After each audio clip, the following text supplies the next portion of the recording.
Hello, I'm Gianluca, co-founder and CEO of atpline, a young startup created with the view to make musical instruments and tools for music performance and production. And I'm here to talk to you about our first project, Keybo.x. What is Keybo.x? I'll show you in a minute.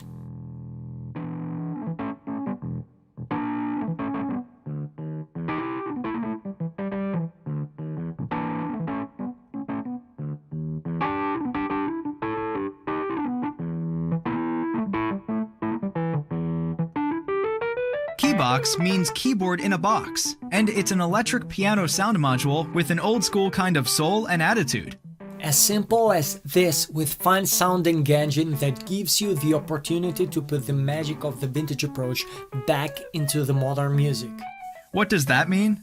That means that you can use Keybo.x not only as a modern expander or keyboard through console and input, or for example your audio interface, but also as a real electric piano. You can plug it straight out of the box into your or your guitarist amps or STOMP boxes. But wait, I can plug all of my keyboards straight into an amp or a STOMP box. That's true, but look. First of all, the sounds you get by any modern instrument are created and optimized to playback through APA in stereo mode, as though the original instrument had a mono output and as if a naturally stereo version of that sound didn't exist. Secondly, despite usually getting a mono output mode, when you try to use your modern stage piano, synth, or workstation through a guitar amp or STOMP box, you can get in trouble because the level line output signal is way too hot for an amp or a STOMP box. Also, the impedance the standard line output usually gives you can produce a different response on the processor that gets the signal in, which means you must use an external reamp box to match the right signal level and impedance if you want to send, say, your piano sound to a vintage phaser box. In other words, you can't easily get the right timbre and dynamic a good electric piano sound deserves from this signal chain. Okay, but wait again. Why do I have to run my electric piano sound through a guitar amp or effect?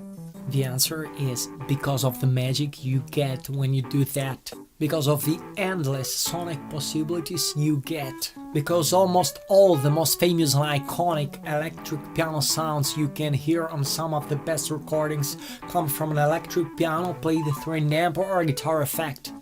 Because it's so much fun. Because you can build your own rig and sound and explore new pathways, and because you can pay for and carry around only what you need. In fact, when you buy a keyboard or an expander, you get a lot of things in a box and you pay for all of them.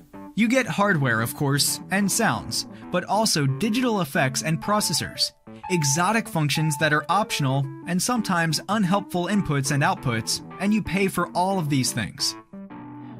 I admit that some of these instruments are really good sounding and well priced, and sometimes it's useful to get a lot of things in a single package, but in the other end, you often pay for features you'll never use, for sounds that you don't love, and for effects that you can change or edit, not deeply or completely, I mean. Of course, you can bypass all the internal effects and digital processors, run your sound out from a mono output, put into a reamp box, set the right level, and then use a guitar effects or amp and play your piano. But in the process, you waste time, you lose the magic, you lose a lot of money, and most of all, you lose your patience. And then, what do you think I should do if I'm a vintage piano lover that wants to get a personal and nice sound, or a producer that wants to experiment with something new? I have to buy the real thing, like a vintage electric piano for a lot of money, set it up for a lot of money again, and carry this heavy beast around studios or gigs? Well, if you get a chance to buy a vintage piano and you have the time to handle the setup, it's pretty good to have one. But as for carrying it around and playing it live, I have a better, lighter and more attractive idea. You can support the production of Keybo.x by backing our project right now on Kickstarter.